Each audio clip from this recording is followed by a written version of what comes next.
I feel like I need to check Sarah, a few how is your things. internet?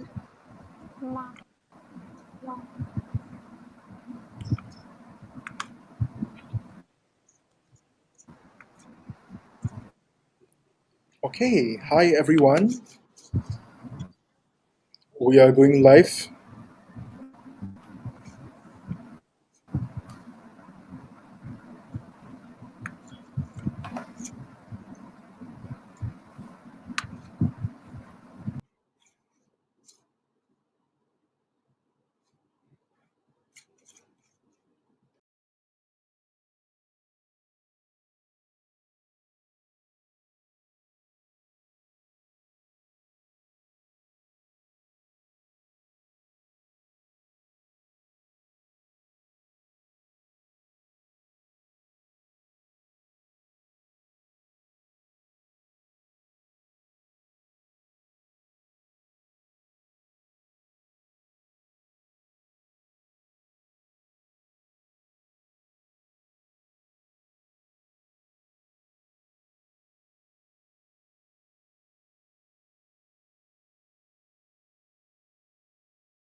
Hi, Saskia, can you hear me?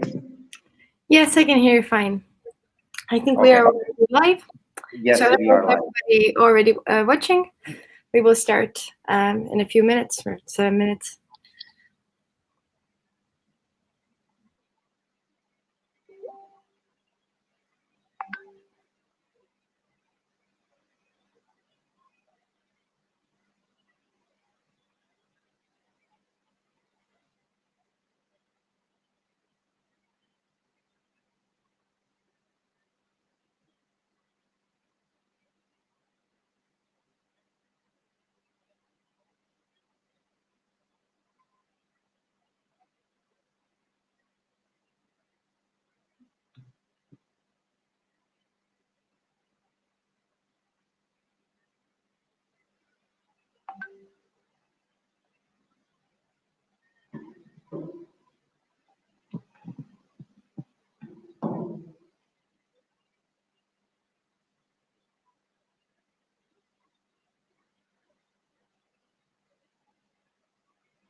Okay, Saskia, so I think we are live now, and I believe we might have some number of audience as well who are watching us, so we can start. And I think let's start about what topic we have chosen today for this panel discussion, and what is the background that we have for that, why we do I think we are. and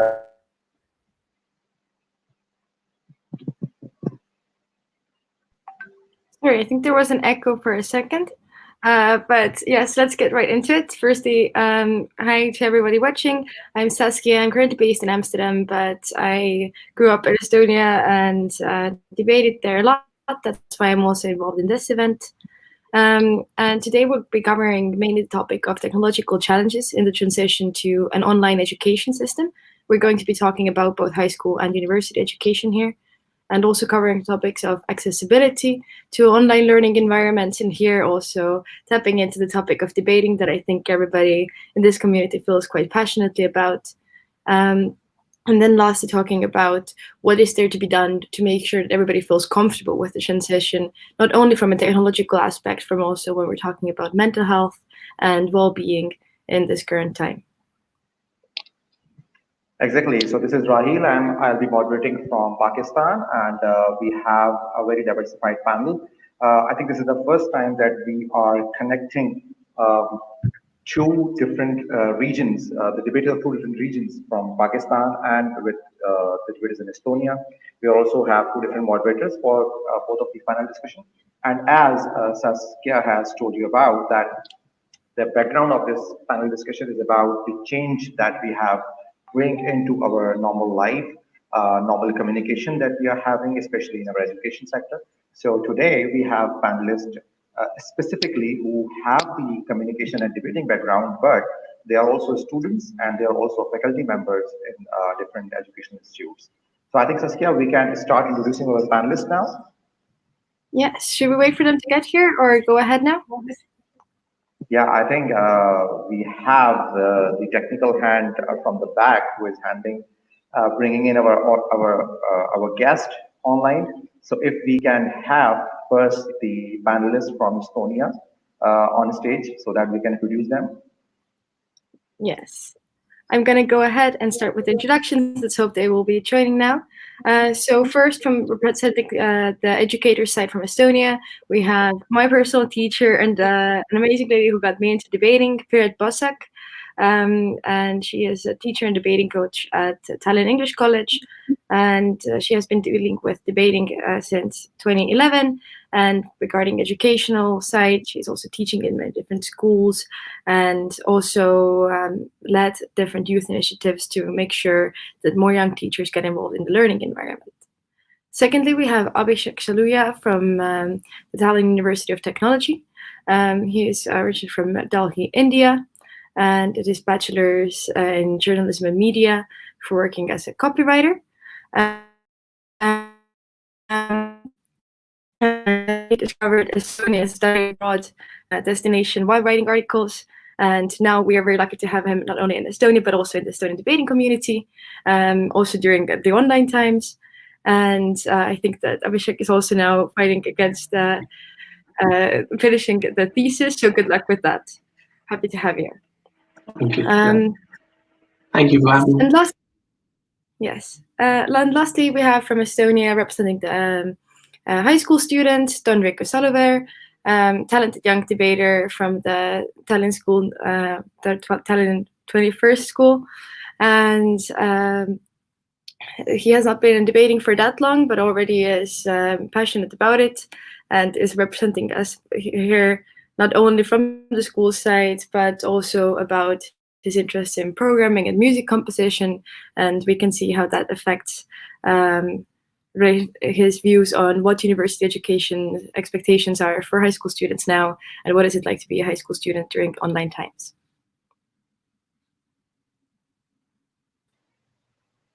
All right, great. Thank you, Saskia. Thank you so much for all the panelists for joining in, and we hope that we have a very good discussion today. Now, let me introduce the panelists from the Pakistani side we have. So, the first panelist that we have is a faculty member. She's a teacher. She is teaching at Generation School, Karachi. Currently, she's teaching English literature as well.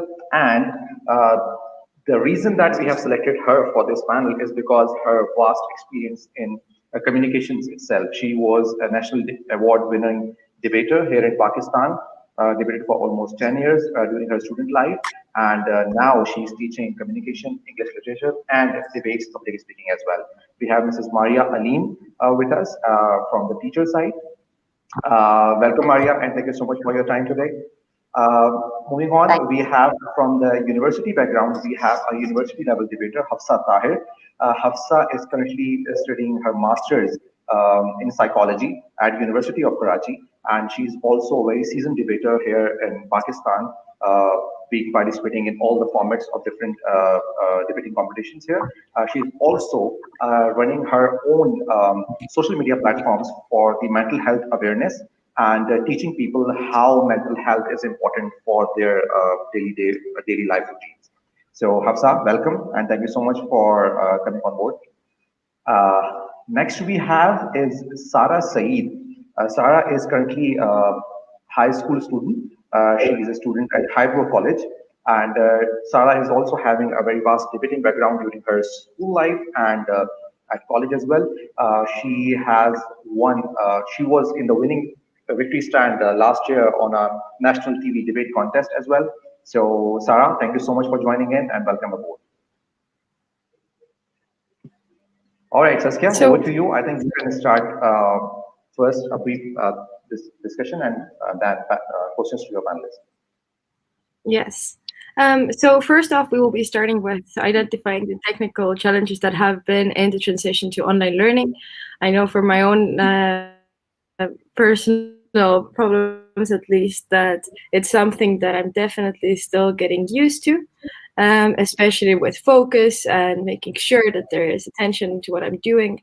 So firstly, I would ask Rico, what do you feel like is more difficult, and what has been the biggest change for you in how you interact with learning?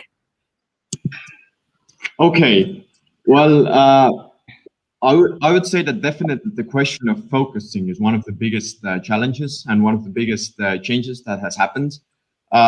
When you're sitting in school physically, like it used to be, you don't really have much of a choice to focus on other things besides learning.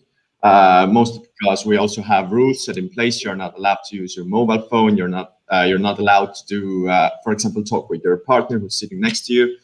But when we are learning online, these rules cannot be enforced. And even though some teachers ask us to turn on our cameras, for example, to see that we are not doing other things and we are not distracting ourselves, it doesn't actually help enforce anything since you can still open multiple tabs on your screen and so on and so on. So the only person who can really keep ourselves in check, or keep me in check, is me myself. And so it has definitely been a change from a system where focus is enforced on you to a system where you have to learn to keep yourself focused all by yourself.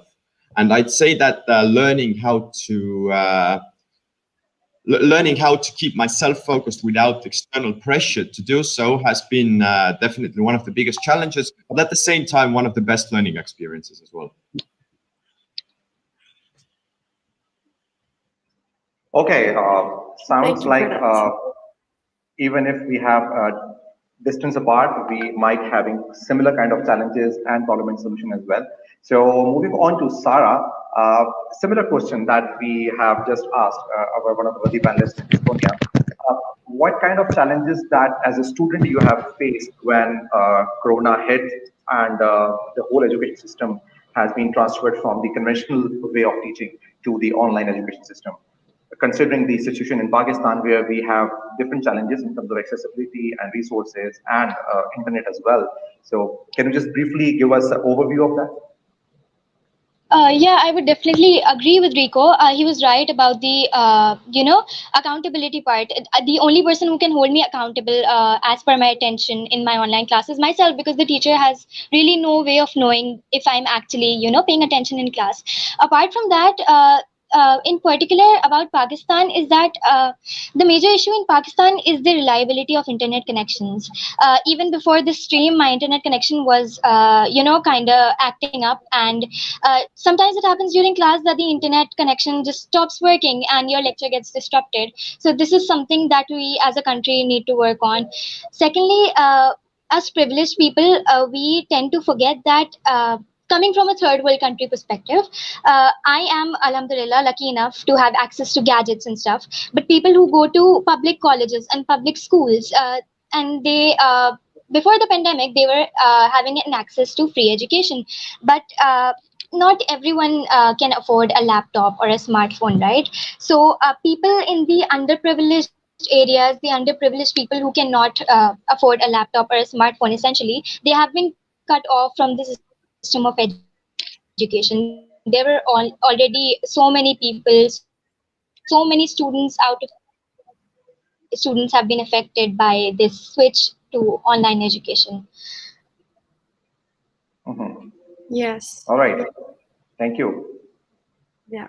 And I think that despite the different backgrounds of the two countries that we're talking about here, this is something that, despite Estonia investing millions into the digital revolution since the beginning of this millennia, is still a problem for us as well. So, Abhishek, when I'm asking from you, do you still see this kind of an accessibility problem next to the challenges of adapting to online learning on the university level as well in Estonia? Is this something that's visible here as well? I don't see it as an accessibility problem. Of course, when you're transferring to an online medium for everything, the communication breakdown happens at other levels. In fact, so so has not been an accessibility problem, but the communication fact Rico talked about, because the classroom setting is more conducive to learning, and not only for the students, but how the teachers present themselves and how they get their messages across. Because I have an idea that teaching in its essence is also a performance art. You're in front of the audience and you're trying to capture their attention and trying to get your message across, right? And in certain ways, because of this transfer to the online medium, that performance has lost out a little. So even the really good teachers are not able to translate it as well when it comes to online. uh, yeah. So, and about the accessibility thing that Sarah talked about, I do believe it's a challenge in the third world at present. But moving on, if you see online education itself, it could open up more areas which are where schools are not opened up and where people cannot afford expensive tuition. Moving to online could actually somewhere down the line, but of course at the moment it is when you suddenly shift to online. Mhm. Yeah. I think having a connection with Abhishek, having a connection with two different countries, he can also relate to what problems that Sarah has discussed very easily. Uh, Hafsa, you are currently studying at the university level, and you are currently studying in a public university. So I know that there were some accessibility options and resources provided by the government we have here in Pakistan and by the universities themselves. But as a student, what do you see that whether those options that has been provided or funded by any authorities or any government or university, were that enough to cater the overall problem, the challenges that we have during the online education system, and also decide like with the education, uh, was it any other challenges beside the education? We have different activities going on, like you studying a psychology, you must be having different other activities going on for research for other purpose. How did you cope up with that?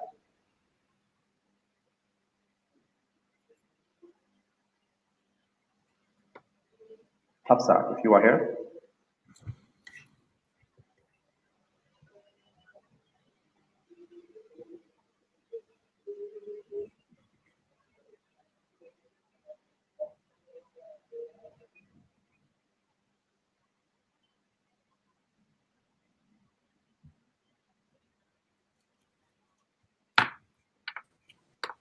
I think we are having some, as we discussed, the internet issues at Hafsa's end. Hafsa, can you hear me?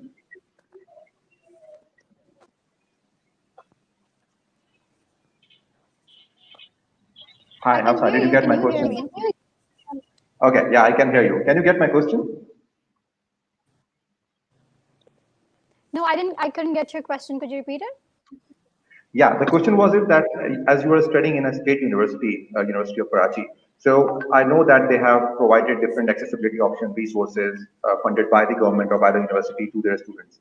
But even though, as a student of psychology or other practical form of studies, uh, beside education, you also have to conduct different other activities as well as research, going on with meeting people and all that to collect some more information, more knowledge. How did you cope up with those and the education itself during this COVID era?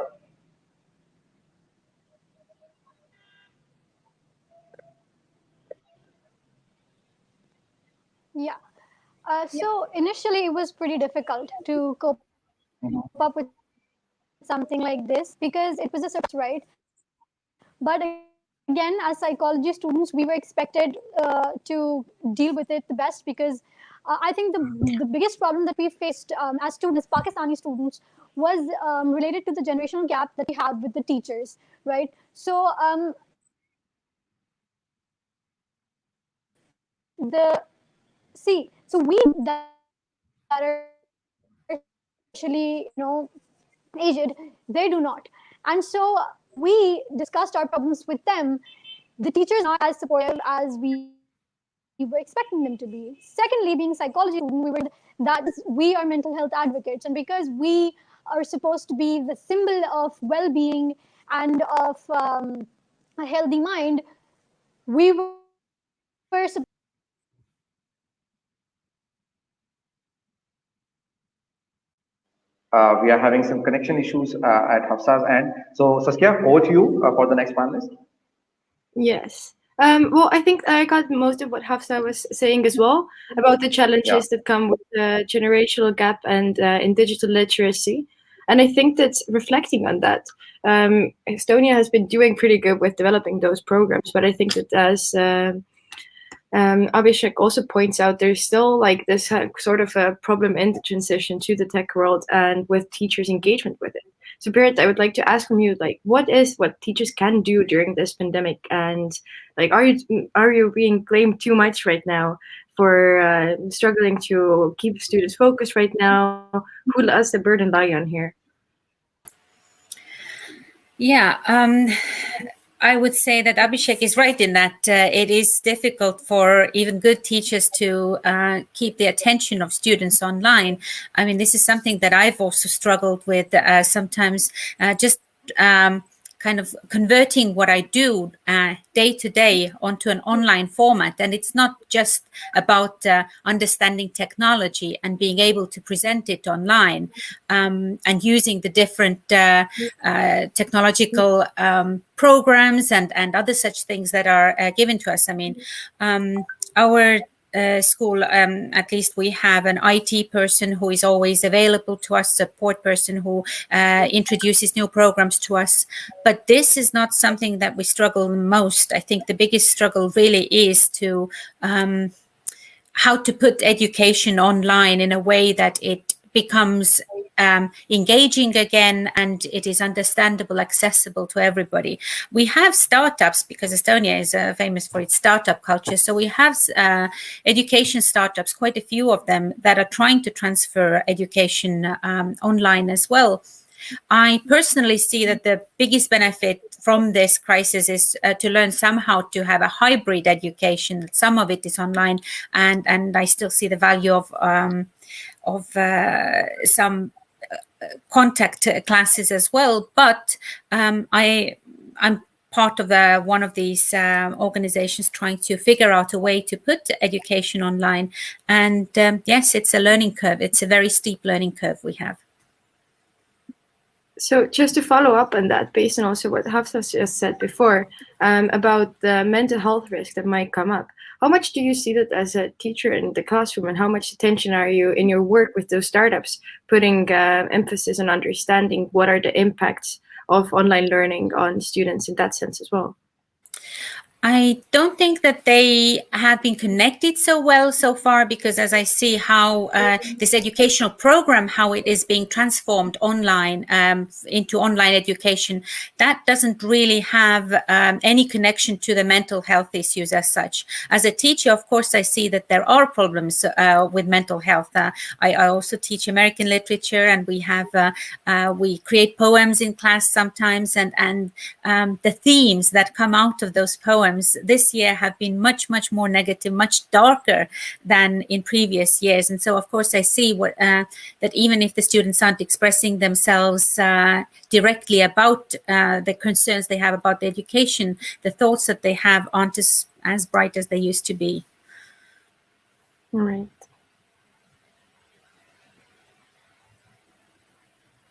So let's see. Very good perspective coming in from a teacher herself. That how, yeah. So let's move on to a faculty member from this side of the world. Maria, if you are still with us. Yes, I am. I can hear you. Maria with us. Mm-hmm. Okay, Maria is here. So Maria, as Spirit has discussed about how she saw these problems and cope up as a teacher from that. Similar questions, but with the perspective of what we have here in Pakistan. Being a teacher, you have now 2-3 different challenges. One, you have to conduct your classes online. That is not normal here in Pakistan before that. Secondly, you have to keep track of your student records through technological gadgets, through technological platforms. That is another challenge. Thirdly, you also have to make sure that your students are getting all the information that you are providing to them. So things change for teachers altogether. How did you cope up with that? And how was the challenge of coping up with the technology as a teacher? All right, thank you. Initially, see, Rahil, the thing was that we were technology was the part of our planning. As I'm teaching in a school for super privileged students, so that was the part of it. We used to have the technology as some percentage of our lesson plan in everyday lessons. But now that this pandemic hit, and then we were like for a few months we were just taken aback. We didn't know what to do. So that we just let the school decide for us, and then the school came up with the solutions, and then they provided us the access to the different apps, and they bought the access to the purchased the access to to those apps, and then they taught us the way to use it. Of course, we were technology friendly because we, as I told you, we kept a percentage of the technology in the part of our lesson plan. Like normally regularly, but now this was 100%. The content didn't change, of course. The topics, the lesson that we had to teach students, that remained the same, but with that the challenge was to make it as engaging for the students as it is on campus with them physically in the class and discussing it. And that's a different thing. Of course, you cannot keep a check on the students if they are listening, if they are even present or not. When I talk about Pakistan, we have a different mindset here. Especially our students, our kids are mostly dependent on their parents. So the parents kind of also had a different mindset. The students, kind of enjoyed it of a unique kind of a holiday, an extended one. They were not willing to learn, to study. They were not even ready to study in the first few months. And then later on, when they found out, okay, that's not going to end like this, and they have to now, take it up seriously, then slowly, gradually, still we have a lot of percentage of the parents who are not taking it seriously, the online education, and they come up with the complaints that it's not that effective. And that's what we tell them, that the content and the things and the teachers are the same. It's just that initially, we were thinking about the different teaching strategies. That was the classroom, giving the authority to the students in the physical classrooms. But then when it changed to the completely, to the technology based classroom, so we had to come up with the different strategies, and that involved the students. We couldn't, make keep a, we cannot penalize the students, because the calamity kind of hit almost every family, and we had to keep that empathic. We had to be empathetic with the students to understand that, okay, fine, they must have some problem going on in the family, so we couldn't be that strict in this process. One, one quick follow-up question regarding that. How Yes. did you cope up with the challenge of maintaining the attention and keeping them focused on your studies? Because we have seen it multiple times during this whole pandemic. Students lose focus, they lose attention because teachers are not are present, physically present in front of them. So, what was the difference between, what was the challenge altogether between these visual communication and virtual communication regarding the focus and the attention of the students? Uh, all right. So initially we were talking and the students were listening. It was a kind of a conventional way of giving lecture, and the students were taking notes and all that. But now we tried doing giving the kind of PowerPoint presentation or kind of a game, introducing the topic online, and giving them the responsibility to come up with the learning of that topic. So no matter if they're learning it from the lesson that I have prepared for them, or they're just googling it and coming up with the concepts. But at the end of the day, I would just find out, okay, fine, they are clear about that topic. That's what I tried. Okay, thank you. Saskia, over to you. Yes, we have meanwhile gotten a question from Facebook from Margot Laure. And I would like to address that question to Rico, to ask about the different methods of learning, because obviously there's different methods of learning, exactly as was just explained as well, that teachers have used, and there are like hybrid methods being built up, as Berit mentioned before as well. So what is it, do you think, the lowest level of technology that can be used to still get a meaningful learning experience, in which you are still able to engage with the material meaningfully, but that wouldn't create that many accessibility issues in a case of both from teacher side and also from student side, who possibly all don't have good computers at home for all of the family members who are going to school? So what material can you engage with meaningfully that isn't that advanced?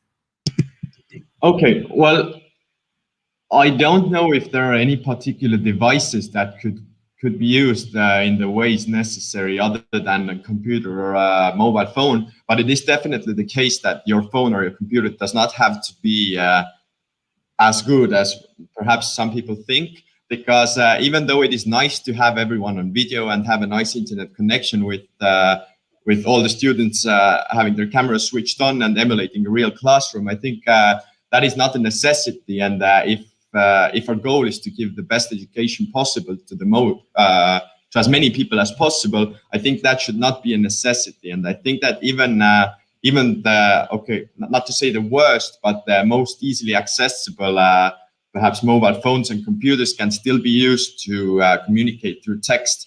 And I think that the lowest form of technology perhaps that could still be used is any way that the teachers can give assignments to the students based on probably most students still have their textbooks and workbooks at home.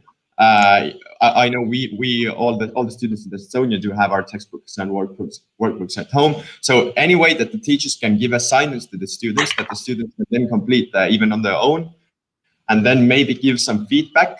I think any form of text communication is actually already enough to assist and guide the students through their education path. So despite your issues with focus, you would still be fine with that kind of as well, and think you could get a good education out of it? Well, I think that the focus issues only were present at first, for me at least. But definitely, it's not an ideal form, but it's better than nothing. Mm-hmm. Right. Should we get a different perspective on it? So yeah. So moving on to the a different perspective, kind of with education. But Sarah, when we are going to college or university for education, So the purpose overall is not only to get the education. You are also during this time of spending your time in college, you're also spending your time with friends. You are also meeting new people. You are also learning with other than the educational framework or the educational medium that you have. You are also participating in other extracurricular activities as well, like debates, like public speaking, like sports. So during this time of the COVID, what was happening with that part of your life?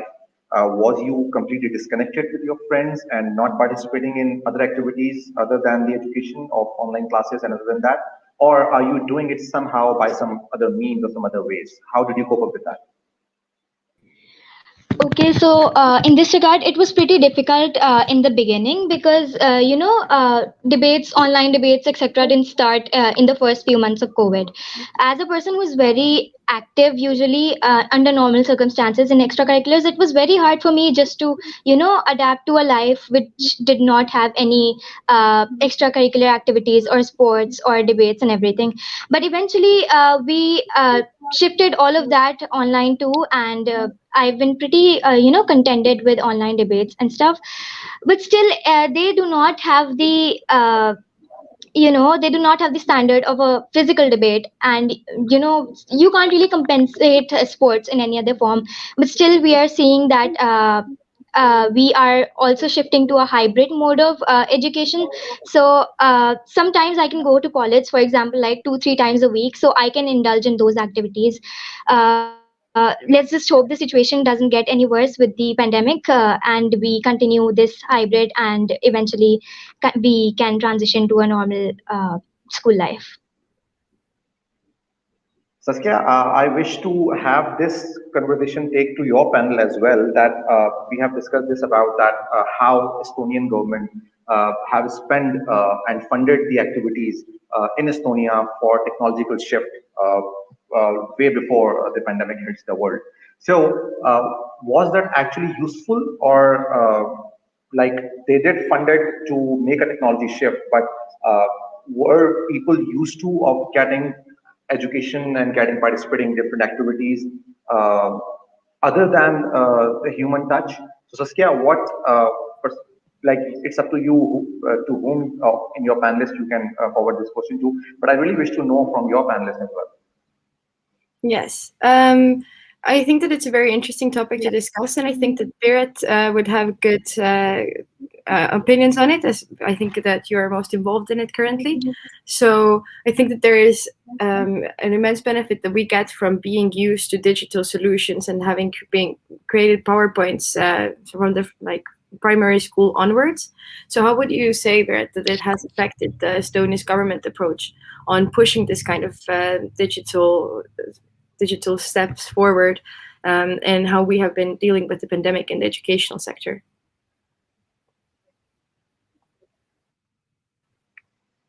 If I can get Berit to the room. Hello. Yeah, so it has been really good that what our government has done so far, and of course the ability for schools to lend out laptops, and during this time this has also been really, really good, because not every family has one or a laptop or 2 or 3, depending on how many kids they have who need to be in class at the same time. So definitely these different programs that the government has organized and different non-governmental organizations have organized previously have built up this sort of background for us to enable to help these families. But I would like to come back, if it's okay, to the question that was actually given to the student in Pakistan regarding the impact on what we have, not being able to see students face to face, or having, I would maybe look at it from the teacher's point of view. And I think it's been very, very difficult, that aspect. Yes, I can pass on the information, I can teach, I can actually cope with that aspect of it. But it's not just, school is not just knowledge. It is a lot about relationships. It is a lot about getting to know also your students, and providing them with extracurricular activities, such as the debate club, of course, which yes, it's possible to do that online, but the problem with that is that you can only put so much of your life online, and it's very difficult to maybe ask a student who has spent 7 or 8 hours watching a screen to spend another 2 hours in a debate club watching another screen. So this has been another challenge that we've had. And also as a teacher, I've noticed that the difficulty is getting to know my students. In class, if you see a person face to face, you also see them interact with each other. You see them outside during the extracurricular activities. But it comes into play very much in the secondary school when they are applying to go to universities and they need letters of recommendation from their teachers. I've just been approached by somebody who wants to go and study somewhere else and needs a non-academic reference, something that they have done outside of classes in extracurricular activities. And this is quite a challenge for me. So yeah, this it's not the technology, it's not it's not coming up with programs, but it is the people and the connection to people that is probably the hardest aspect of all of this pandemic. Back to you, Saskia. Yes. I would also want to ask the educators side from Pakistan to comment on this, because I also recognize this is a very important issue, and I myself feel very lacking in it, because I do think that when I'm not always the brightest student in the classroom, I'm still liked by my teachers at least, and I do get some input from that. And I think that this kind of engagement is very lacking for me as well. Is this a similar problem there? Oh yes, it was. It was indeed. It was. We missed. Right now, when we have requested we've just started a strategy in Pakistan that we allow half of the class 1 week and then allow the rest of the class the other week. Now we finally came to know about the students and we started, knowing them by faces. Otherwise, we were, the names of the students and their faces and their habits and their background was all on our fingertips. But this year, unfortunately, we also felt that we couldn't make that a strong connection with our students, no matter how much we tried to, match their names with their profile pictures. But it was very difficult to recognize the students and to build that relationship with them. But now when they are here on the campus, now we have been teaching them on campus, half of them, of course, not all of them. So they all, connecting that, that connection, they are also missing, and so are we missing it.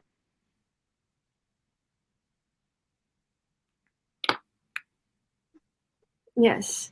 So that problem seems to be very symmetric in this. We have meanwhile gotten a question about hybrid teaching. So I think to round that up, this topic before we move forward, I would also like to ask that question to, I think to Berit again, because the question is whether teachers might be overburdened by the new tasks of working with the hybrid solutions, and in the context of overall stress and diminishing engagement with students, do you think the teachers might get burned out and quit? Maria, if you also want to answer to that now, that's also good. Is there anything that could be done to protect teachers from this? Is this question from me, Saskia? Yes, you can answer. All right. I think so. It's not more about burdening the teacher. It's more that changing your ways of teaching and building relationships and communication with the students. So I personally think that it's not the additional burden. It's just changing the way altogether, something that never happened in the history of the human life probably, and now that's happening, and we have to be prepared for that in a very short period of time, because we don't want our students to lag behind.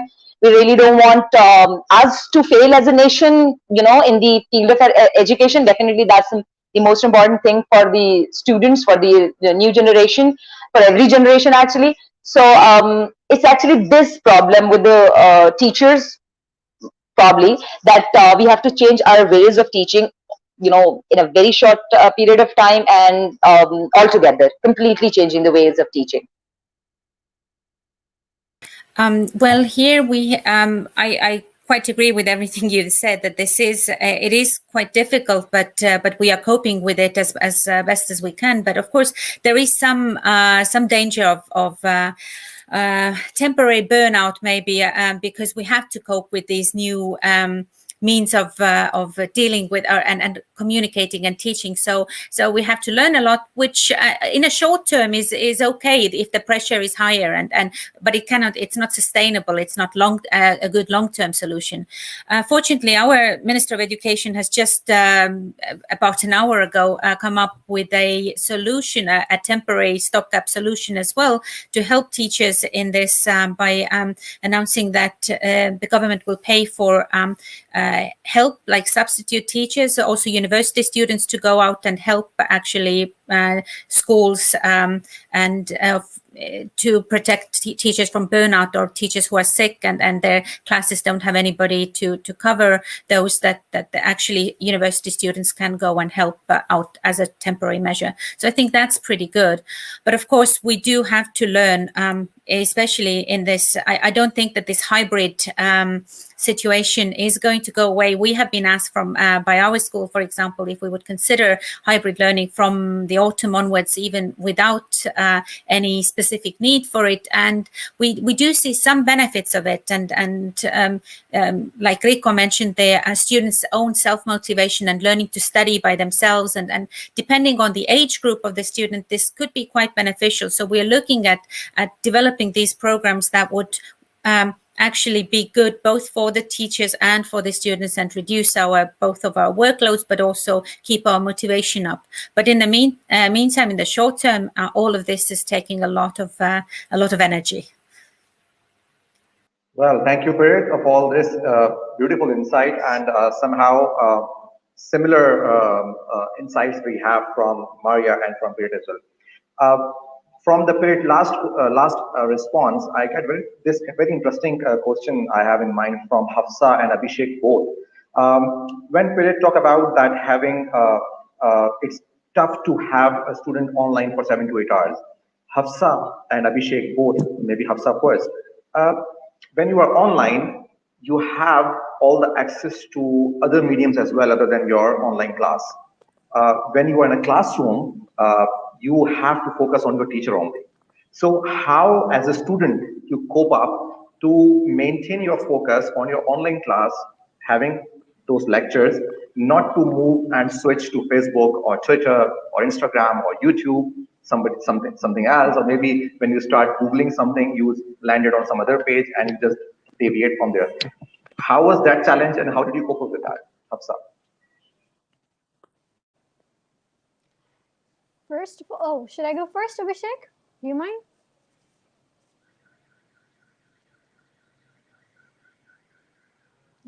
So first of all, it was very hard, especially for me as a person who loves memes. And there's memes about every situation. We as students, that's basically our coping mechanism. They're everywhere, and we have all these options available. It's very difficult. So I think this pandemic has taught us, the whole world, the education system, is that finally we need to understand that we need to know more things than just mitochondria being the powerhouse of the cell, right? I think this is high time that education system has realized that we need to teach students from a very young age things like stress management, time management, things like self-motivation, the most important things like how to improve your self-efficacy and how to be self-reliant. Had we been taught those things as children, as young people in university, we wouldn't really be facing so much problems, right? So yeah, it was pretty tough. But what I did as a student was that I tried to focus more on the PowerPoint bullets, and I used to listen to a few words what the teacher said, and then I used to give my input. The thing that helped me a lot was participating in the class, right? So I made sure to stay in touch with the teacher, participate as much as I can, ask as much questions as I could. And so yeah, that proved to be very helpful. Over to Abhishek. Yeah, I suppose at the stage of studies that I am in, when you're doing masters or higher education, you're pursuing higher education, self motivation is the basic thing that you require to actually motivate yourself and get into the studies. So it's distractions and gadgets themselves are not much of a problem, especially when you have classrooms here where you can actually have your laptop open or your phone, even in a classroom setting. So it's not such different thing. You know, for someone who's pursuing a master's degree, where you have to, motivate yourself to study, and for those who are younger, who are growing up with watching streams 7 8 hours a day, and with aspirations to become a TikToker, where everyone is growing up with screens all around them. I don't think it's absorbing content is a problem, but distractions will always be there for for the younger generation. That is their world, where they have so many things to. I never had a phone when I was studying in school, or but these students nowadays, they are already have these gadgets. So distractions is something that they would have to deal with even in a normal classroom setting. Obviously, it's a lot more distracting when you're a school student sitting at home and you have to motivate yourself, because let's admit, no one in school actually wants to study. They think they have been imposed with these things. So that's where something that Maria mentioned about parents having to play a larger role for school students to help them motivate and get them to study is important, because that authority figure in a classroom becomes more important at the school level, where you need someone to tell you that you need to do this. Also, I think at university level, we have such tough courses and so many things to do on our to do lists that eventually, with tears or with happiness, we have to cover it. We have to let go of all those pleasures.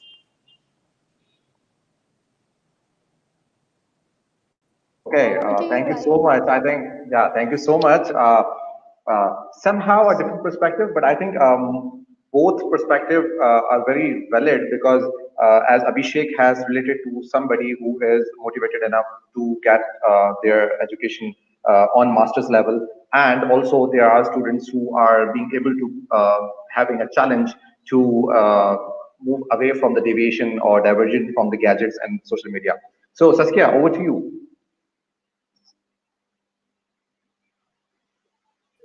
Yes. On to the high school students again as well. I would also like to ask Rico about this, and about the ways that online life can still be fun and enjoyable.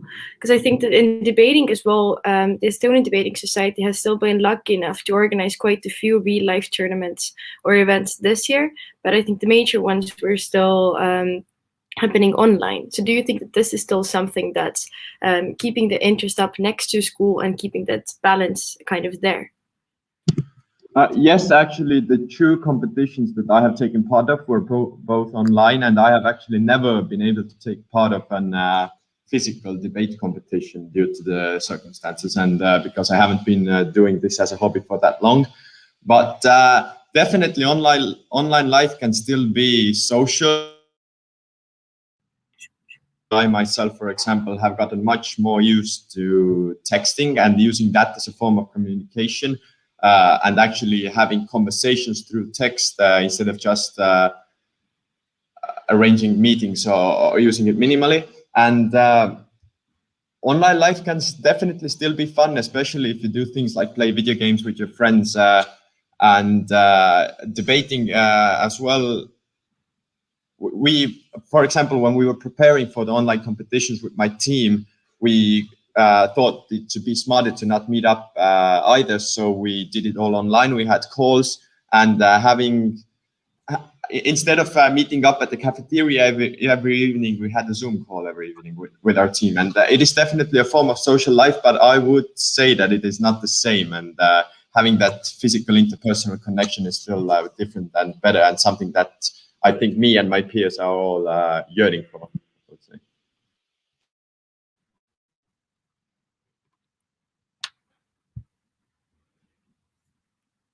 Yes, just to follow up on this, when you're thinking of going on to studying in university, and I think that in Estonia is there's something that's very intimately linked to university culture is also the fun part and walking over bridges.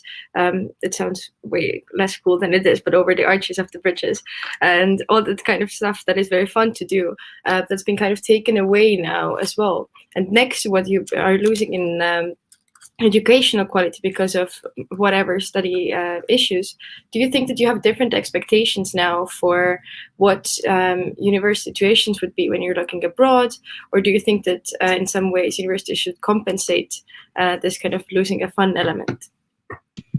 Well, I do hope that by the time I get to university, this crisis will be solved. Hopefully, it won't still be going. If it will, I think there will be bigger problems even than that.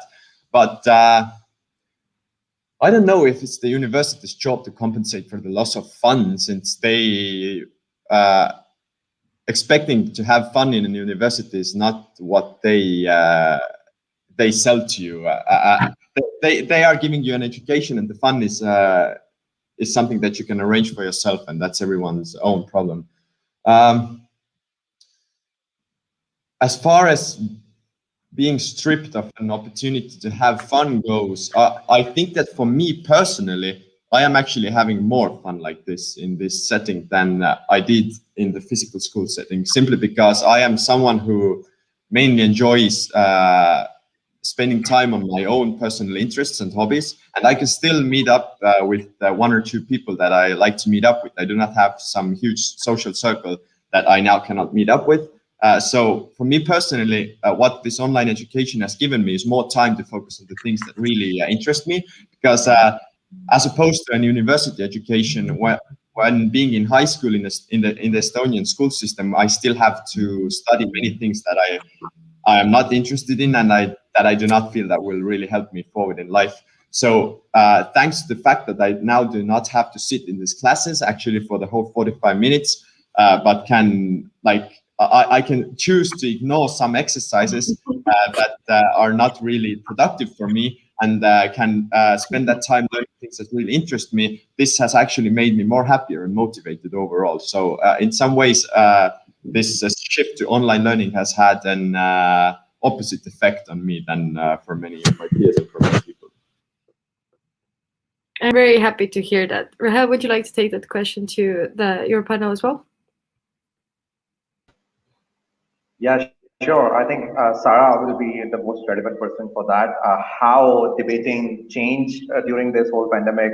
How do you expect in the coming days that if we have more online debate competition, or we can, like we had some physical events as well, what events are more learning for you or more challenging for you, the online one or the physical debating competition one? How did you cope up with the audience interaction as well in the online, and the difference between the online and the physical debate competitions? Sarah?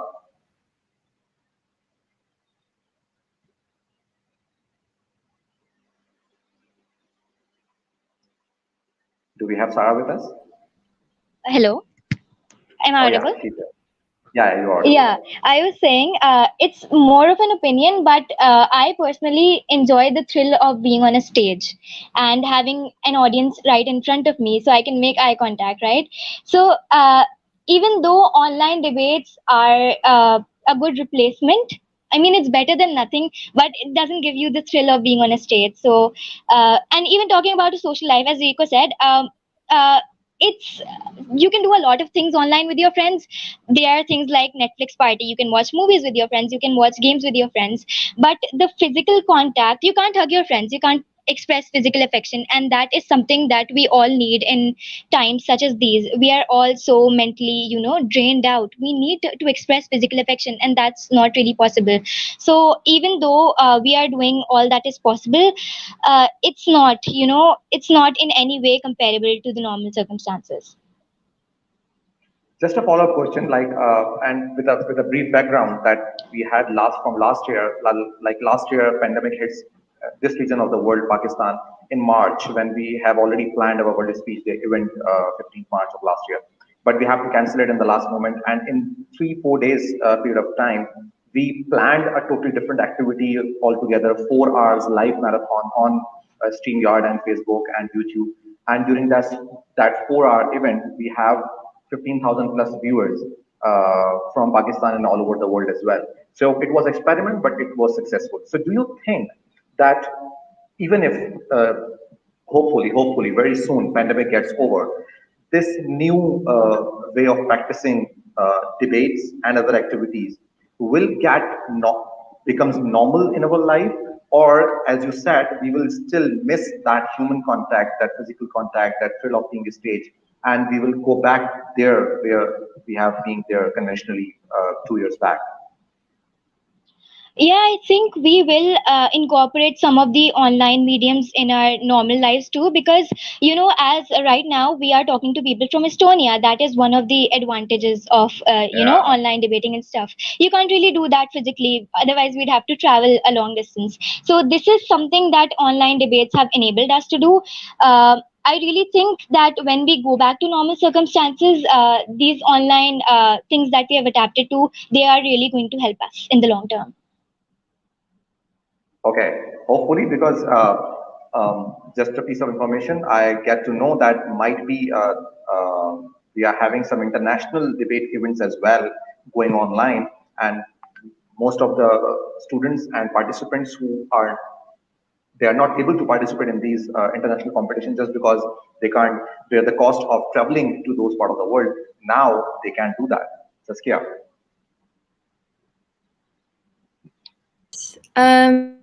I would ask this question to Abhishek because I think you mentioned to me as well that you were really looking forward to traveling all over Europe and going to debate competitions. But while that is something that is very fun to do, now I think that after a year of online debating, most debaters seem to hold the opinion that, oh my God, we have so many tournaments that we can actually join now without having to spend so much money on traveling, without having to spend so much money on expensive registration fees. So for you as an individual debater, but also as a part of a debating society organizing tournaments, do you think that online tournaments are something that should be kept around and should be still a thing, or do you just miss traveling to debating tournaments and that opportunity? Yeah. Well, if I was in Sarah's position and somewhere in India right now, I would actually prefer to be able to debate internationally and with other debating societies everywhere. But being stuck here in Europe and not being able to travel anywhere around for the past year has been a little frustrating. And also, I have to admit that the experience of an actual debate, a real life debate, and an online debate is a lot different. Um, just just the fact that if this panel discussion was also taking place in real in person, it would have been in a different panel discussion altogether. There, I mean, both these formats, online or real life, have their drawbacks, have their points, but we have to realize whether these are the drawbacks of the format itself or just the transition between this pandemic world where we suddenly had to switch to an online medium. For me, I think not being able to experience make new friends or get these real life experiences that actually build you as a person is a drawback of the format itself. Something that Rico commented about, the universities not needing to, they don't need to compensate you for not having fun, but that is one of the biggest benefits and advantages of an actual university, a physical university where students can go, that they can actually grow as a person, they can build relationships, they can make friends. Making friends online is difficult. If you have friends already, you can meet them online, but making friends, so someone who would have just joined college in the first year during the pandemic would not have been able to make friends with the people around him in the class, or who would have had similar interest, or grow himself intellectually and as a person. So these activities, this walking on bridges, which I suppose is a uniquely Tatu thing. They are also very important in building your personality. And so, yeah, I prefer the real life version of debating it as well over the online one. Yeah, I think we're getting to a very unusual discussion over COVID things of whether we want to go back to normal or whether we want to move on to a new normal. And I think that ideas that are mentioned here, both regarding debating and education, incorporate both of those things. So Rahel, would you like to ask a few more questions about that? I just want to get a quick what Abhishek has discussed about the financial aspect of these activities and the advantage that we are having through the online activities. I just want to have a quick overview from Maria, because I know in your part of the world the education mostly is funded by the government, or people are having free education. Maria, when the COVID hits, we have this huge pressure on our education industry as well as on schools and colleges regarding the reduction on fees and concession on fees, and to reduce the fees because they are not operating the physical campus of the schools and colleges. That did happen for some percentage or for some period of time. How did that becomes a challenge for a teacher as you, for the management of school and college? How did they cope up with the financials during that period? All right. Luckily, I am in a kind of an organization that did not affect me much. This definitely, Rahil is very right that there's still a quite a prominent number of students and the parents and the families and the percentage of the students that would not take it seriously still, and they are in in the hope of getting it the new norm, the old normal, the previous normal. They think that it's going to come back, and then they are going to take it the normal life normally. um, Luckily we did not get affected, we the teachers of the organization, but the organization did a lot of struggle. They tried incorporating as many ways of for example, purchasing the different kinds of apps that would have access for longer hours. They actually, gave access to our. They made all the email system very well activated for all the students and for the teachers. They connected the teachers and the students very well through their Gmail, through their Google Classrooms, and then through Zoom, and you know they use different techniques, and then they kept both the teachers and the students in the loop, and educated them the ways through which they can be connected. Along with that, I would appreciate my organization especially, because I don't see many of the schools in Pakistan are doing that, but my organization tried their best to bring the extracurricular activities back to the this new normal. They are trying to do the theater as well through Zoom. They are preparing the students. The teachers are preparing actually the students, and the school is actually helping the teachers prepare the students. The sports and stuff like that, they all are bringing it back. They kept the parents in the loop as well. They are continuously updating the parents through their Facebook page and through their website as well. So the school is trying its best, and the school got affected for sure. But luckily, I'm in that kind of a school that I did not get affected to it. I'm sure there are many teachers who got affected, but luckily, fortunately, I was not the one.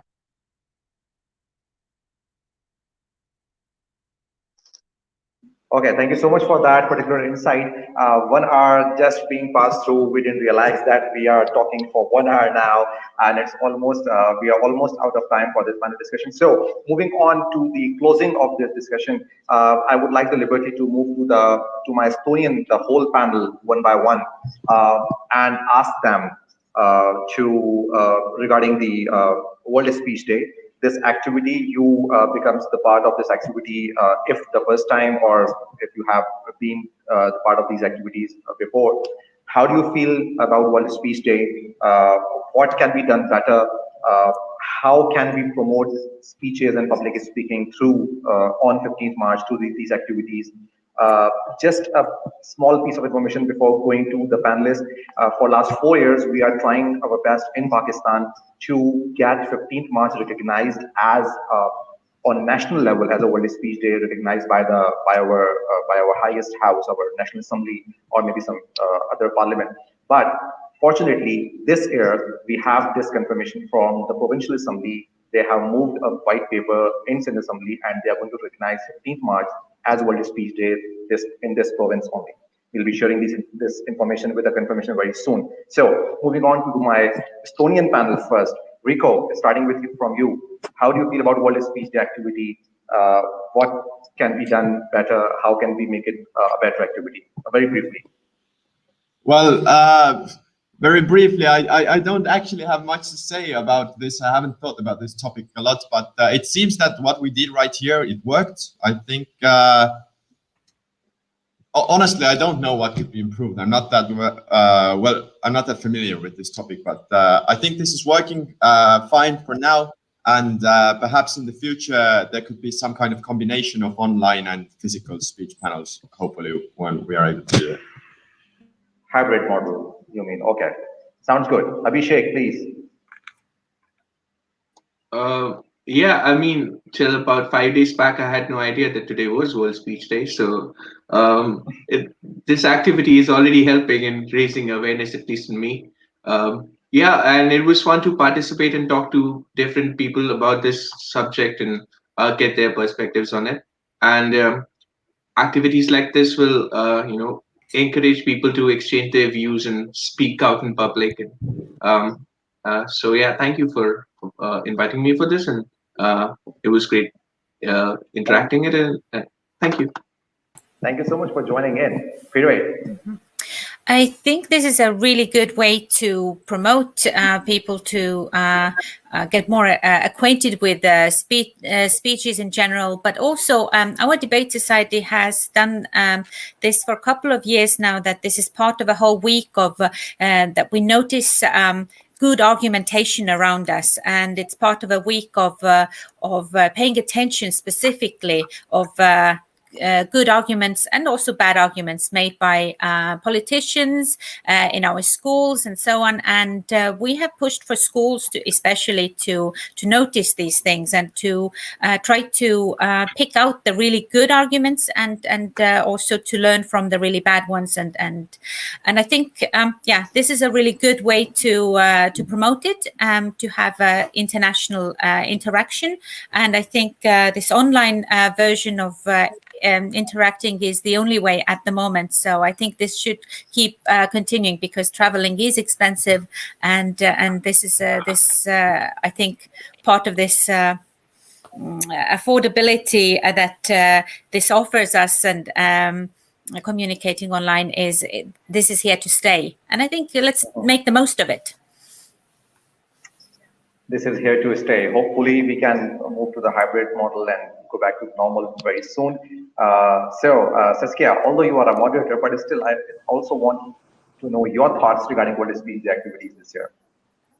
Yes, I am also heavily involved in the program that Estonian Debating Society is doing for the promotion of noticing the arguments and generally promoting critical thinking and logic skills, which is like a bit of a bigger take on what could be World Speech Day. And I would also like to say on my behalf already, thank you everybody for contributing so productively to this discussion. And I think we're setting a good example of what is like proper speeching in a sense, and how it's supposed to be done. Because I think that from everything that I've heard today, there has been so much to learn. Thank you, Saskia. Sarah, your thoughts? It was definitely very interesting to have perspectives from both ends of the spectrum, considering Estonia is a developed country and we are a developing country. Plus, we had perspectives from all age groups, so it was very interesting to hear that. I am really looking forward to more such activities in the future, and especially during the pandemic, if it lasts, these online activities can really help us. Thank you, Hafsa.